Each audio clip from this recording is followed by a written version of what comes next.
नमस्कार दोस्तों, आप लोग जानते ही होंगे कि हमारा प्यारा भारत आज चांद तक पहुंच गया है और एशिया का सबसे पहला देश है जो मंगल तक पहुंचा हो और दुनिया का सबसे पहला देश है जिसने अपने फर्स्ट अटेम्प्ट पे मंगल पर सक्सेसफुल लैंडिंग किया हो। लेकिन एक चीज़ है जिसको बनाने के लिए हमने लगातार 30 सालों तक रिसर्च किया और हज़ारों करोड़ रुपए खर्च किए, लेकिन आज भी उसे पूरी तरीके से बना नहीं पाए। हम बात कर रहे हैं जेट इंजन की, वो दिल जो एक फाइटर जेट को जिंदा रखता है। दोस्तों, जेट इंजन बनाना दुनिया के मोस्ट डिफिकल्ट इंजीनियरिंग कामों में से एक है और इसीलिए सिर्फ 2 या 3 देश ही इस टेक्नोलॉजी को हासिल कर पाए हैं। तो आखिर ये जेट इंजन होता क्या है, ये इतना क्यों ज़रूरी है, भारत इसे अब तक क्यों नहीं बना पाया, भारत का एकमात्र स्वदेशी जेट इंजन कावेरी क्यों फेल कर गया, रॉकेट इंजन और जेट इंजन में क्या डिफरेंस है और क्या अब भारत इस टेक्नोलॉजी को बनाने के करीब पहुंच चुका है।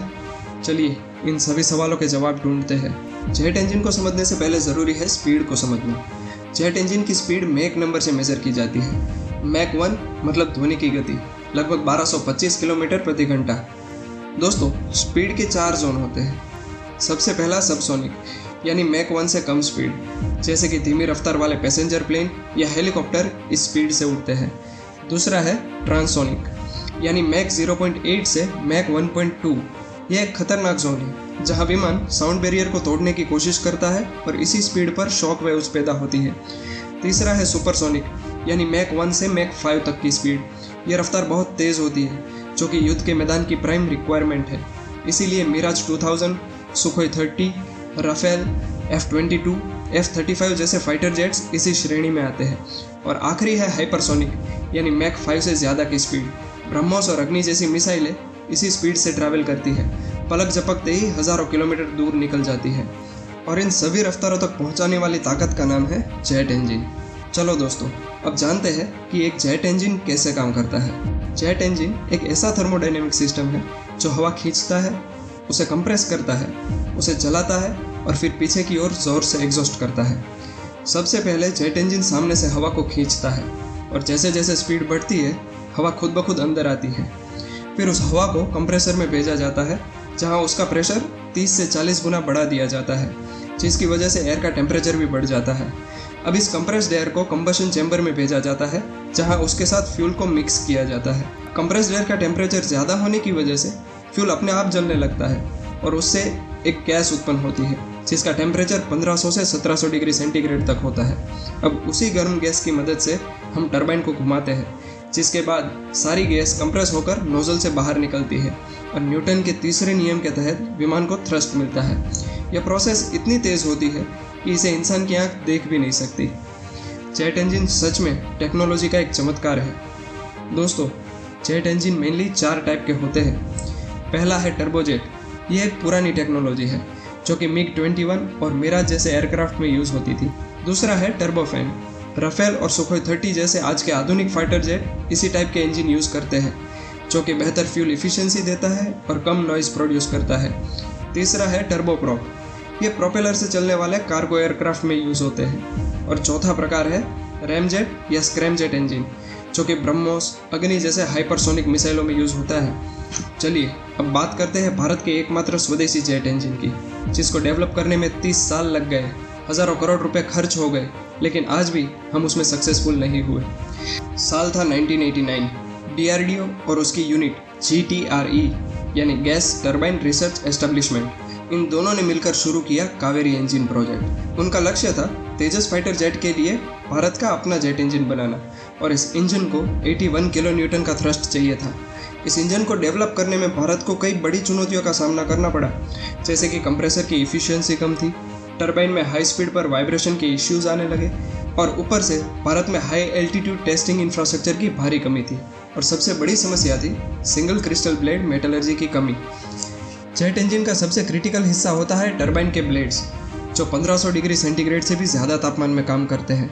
अब इतने हाई टेम्परेचर को सह पाए ऐसी मेटल बनाने की एक अलग टेक्नोलॉजी होती है जिसे सिंगल क्रिस्टल सुपर एलॉय कहते हैं। ये एलॉय थर्मल स्ट्रेस और फटीग को बहुत बेहतर तरीके से सहते हैं और इसी वजह से ये टूटते भी नहीं और ना ही पिघलते हैं। पर भारत के पास ये टेक्नोलॉजी नहीं थी। कावेरी इंजन में जो ब्लेड्स लगाए गए वो सिर्फ पॉलीक्रिस्टलाइन या डायरेक्शनली सॉलिडिफाइड टेक्निक से बनाए गए थे जो ज़्यादा टेम्परेचर नहीं झेल पाए और नतीजा ये आया कि टरबाइन के ब्लेड्स बार बार फेल होने लगे। इंजन डिज़ाइन थ्रस्ट पर चला ही नहीं और प्रोजेक्ट अधूरा रह गया। इसीलिए 2014 के बाद तेजस में कावेरी इंजन लगाने का विचार छोड़ दिया गया। अब इसे घातक ड्रोन और मरीन इंजन के रूप में इस्तेमाल करने की कोशिश की जा रही है।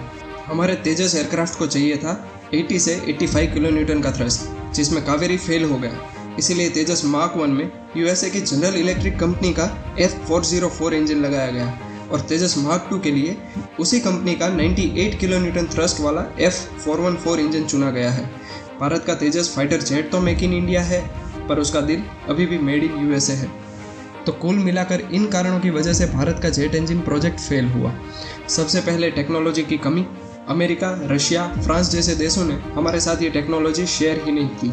वे लोग इसे स्ट्रेटेजिक टेक्नोलॉजी मानते थे, जिनकी वजह से दुनिया में उनके देश का इंपॉर्टेंस बना रहा। दूसरा, हाई टेम्परेचर पे काम कर पाए ऐसे मटेरियल्स की कमी। सिंगल क्रिस्टल सुपर एलॉय बनाने में हमारे वैज्ञानिक फेल हुए। तीसरा, हाई एल्टीट्यूड टेस्टिंग इंफ्रास्ट्रक्चर का अभाव कि जिसमें हम एक्चुअल सिनेरियो पे अपने इंजन को टेस्ट कर पाए। और आखिरी, गवर्नमेंट पॉलिसी कमिटमेंट की कमी। 1990 से 2000 के बीच में राजनीतिक इच्छा शक्ति बहुत कमज़ोर रही। हमने कभी प्राइवेट सेक्टर को इस फील्ड में आने का मौका ही नहीं दिया। हम अपने गवर्नमेंट यूनिट जैसे कि हिंदुस्तान एरोनॉटिक्स लिमिटेड या DRDO पर ही निर्भर रहे और दूसरे देशों में प्राइवेट जायंट्स ने इसमें रिसर्च करके इस टेक्नोलॉजी में महारत हासिल कर ली, जैसे कि GE aviation USA, Rolls Royce UK, saffron France, Pratt and Whitney USA, किल्मोव और सैटर्न रशिया। इन सभी कंपनियों ने दशकों से इस क्षेत्र के रिसर्च और डेवलपमेंट में अरबों डॉलर का इन्वेस्टमेंट किया और इसी वजह से आज उनके पास एक सक्सेसफुल जेट इंजन टेक्नोलॉजी है। दोस्तों, अब इतनी बातें जानकर आपके मन में एक सवाल तो ज़रूर उठा होगा कि अगर हमने आज तक जेट इंजन नहीं बनाया तो वो कौन सा इंजन है जो रॉकेट में यूज़ होता है और भारी से भारी सैटेलाइट को स्पेस तक लेके जाता है? क्या वो जेट इंजन नहीं है? तो चलिए उसके बारे में भी जानते हैं कि जेट इंजन और रॉकेट इंजन में क्या फ़र्क है। जेट इंजन और रॉकेट इंजन दिखने में शायद दोनों एक जैसे थ्रस्ट देने वाले इंजन ही लगे, लेकिन इन दोनों के बीच का फ़र्क बहुत बड़ा है। पहला डिफरेंस, जेट इंजन को कंबशन के लिए वातावरण से ऑक्सीजन मिलती है और वातावरण की हवा ही उसका ईंधन जलाने का माध्यम है, लेकिन रॉकेट इंजन वो आत्मनिर्भर होता है, अपनी ऑक्सीजन खुद साथ लेकर चलता है, लिक्विड ऑक्सीजन या सॉलिड ऑक्सीडाइजर के रूप में। इसीलिए जेट इंजन सिर्फ पृथ्वी के वायुमंडल में ही काम करता है, जबकि रॉकेट इंजन अंतरिक्ष में भी वही ताकत देता है। दूसरा डिफरेंस, जेट इंजन की दुनिया है हवा, वो सिर्फ वहीं चल सकता है जहां ऑक्सीजन हो। इसीलिए आप उसे फाइटर जेट, पैसेंजर प्लेन या ड्रोन में देखते हैं। वही रॉकेट इंजन स्पेस में भी आराम से चलता है क्योंकि उसे हवा की ज़रूरत ही नहीं होती। इसीलिए उसका यूज़ स्पेसक्राफ्ट, सैटेलाइट और क्रूज मिसाइल में होता है। इसरो का PSL भी एक रॉकेट है, पर तेजस जैसे फाइटर जेट को उड़ाता है एक जेट इंजन। तीसरा डिफरेंस, कॉम्प्लेक्सिटी। जेट इंजन एक बेहद जटिल मशीन है। उसके अंदर है सैकड़ों हाई स्पीड घूमते हुए पार्ट्स, जैसे कि कंप्रेसर, टरबाइन, जो हर सेकंड में हज़ारों बार घूमते हैं। उसके उलट रॉकेट इंजन काफ़ी हद तक सीधा है, बस फ्यूल और ऑक्सीडाइजर जलाओ और जोर का थ्रस्ट पाओ।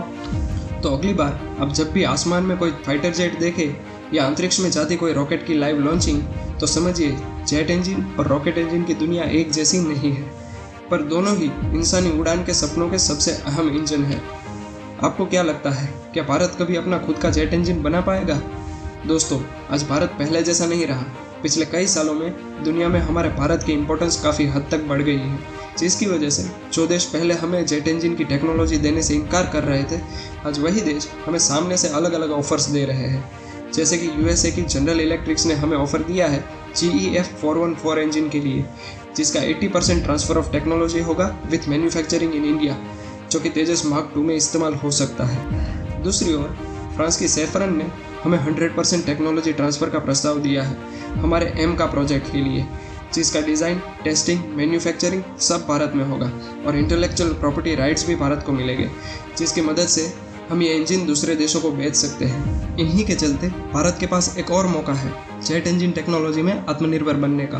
दोस्तों, दुनिया 5th जनरेशन फाइटर एयरक्राफ्ट बना चुकी है, जबकि आज तक हमारे पास हमारा खुद का इंजन भी नहीं है।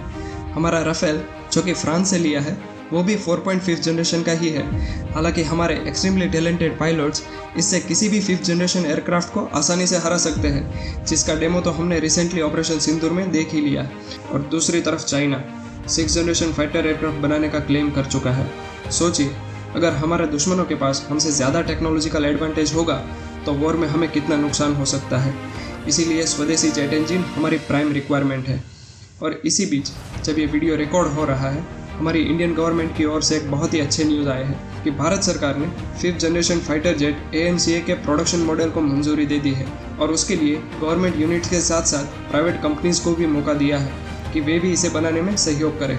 जेट इंजन सिर्फ एक मशीन नहीं है, यह है आत्मनिर्भर रक्षा का प्रतीक, यह है भारत की तकनीकी पहचान, यह है ग्लोबल एक्सपोर्ट पावर का द्वार।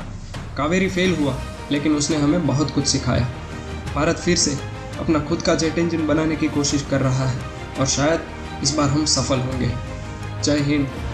अगर वीडियो पसंद आया हो तो लाइक करें, शेयर करें और चैनल को सब्सक्राइब करना ना भूलें। Thank you.